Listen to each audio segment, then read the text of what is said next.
You ever have one of those days where you stumble into a mess so big, so tangled, you wonder how the hell nobody noticed it before? That was me not long ago.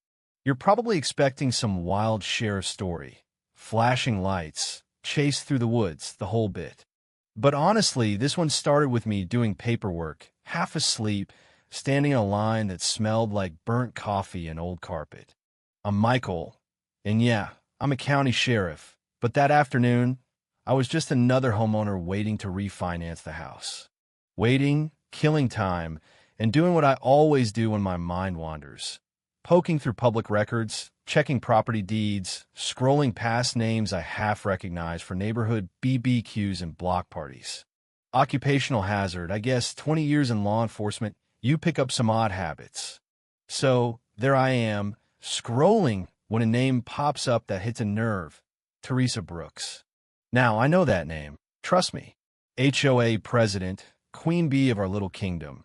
The one who cited me for the crime of having my mailbox post painted the wrong shade of beige. Beige. Who gets riled up over beige? Well, Teresa did, and she didn't care that the neighbor she lectured about mailbox color happened to wear a badge for a living. But this deed transfer I was looking at, it was different. Said she transferred a small parcel to her son, Tyler Brooks, for a grand total of $1.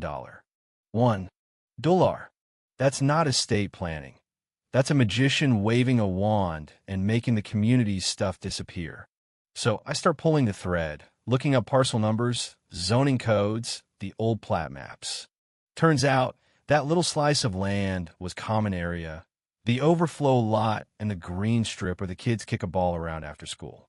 Not Teresa's backyard. Not her personal patch of grass.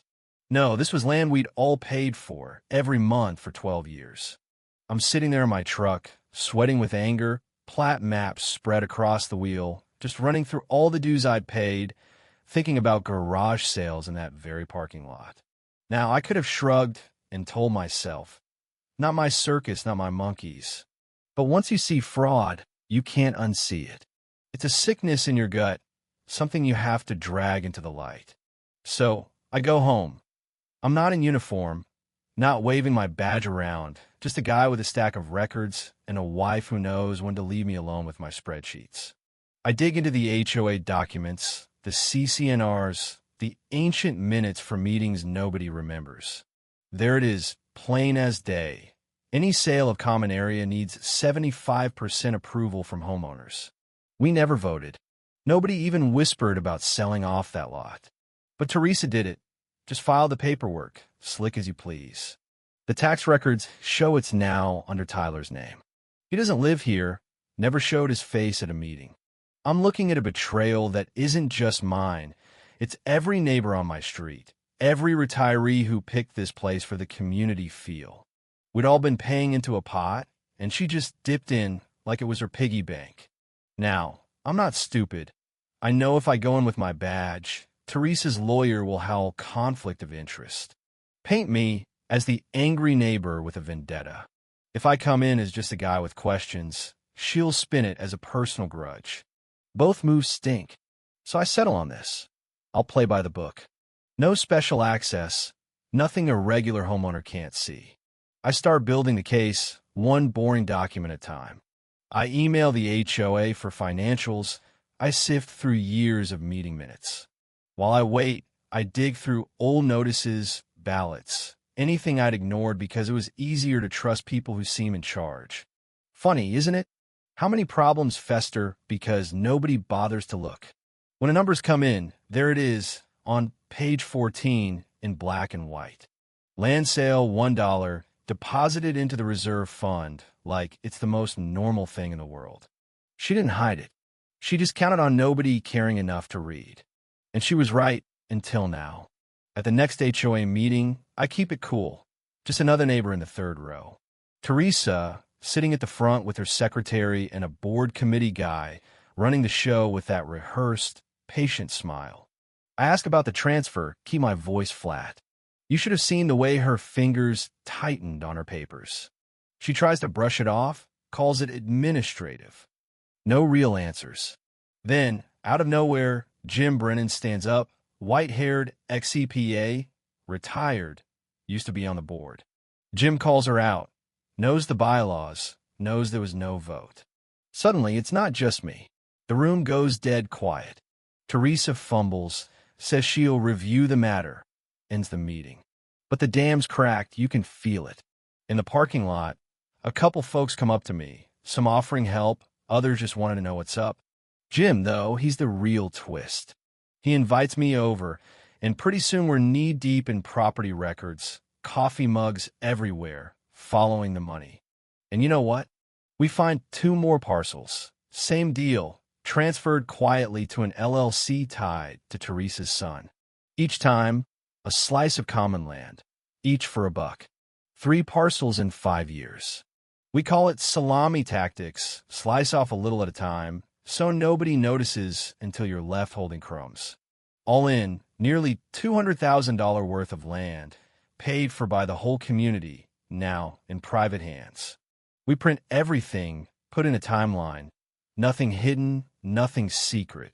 Just boring public records. And that's the punchline, really. It was all right there. Nobody looked. Nobody asked. Now, Teresa doesn't sit on her hands. She fires off a 2-page email to the whole neighborhood, painting herself the victim, me the bad guy, harassment by the sheriff, personal vendetta. Classic. Deflect, attack, flip the script. Some people buy it, of course. Most just want to know if their dues are safe.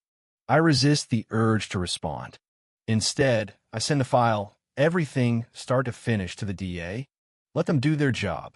The investigation drags on, slower than I'd like, but one morning the news breaks. Teresa's charged with theft, fraud, and all the rest. Tyler, too. Courtroom drama, cameras, lawyers posturing for the judge. In the end, Teresa pleads guilty, gets probation, has to pay it all back, and is banned from ever touching HOA money again. Tyler's cut a deal, testifies, does community service, the LLC gets shut down, the land comes back to the association. The community, well, it limps along a little more wary, a little more willing to check receipts. Jim gets himself elected interim president, even though he'd rather be fishing. We overhaul the rules. Now it takes an audit, a vote, a paper trail a mile long for any property sale. Not perfect, but better. People learn, mostly the hard way. I remember, after the dust settled, running into Patricia, one of the few who spoke up at the meeting. She thanked me for not looking away, for following through.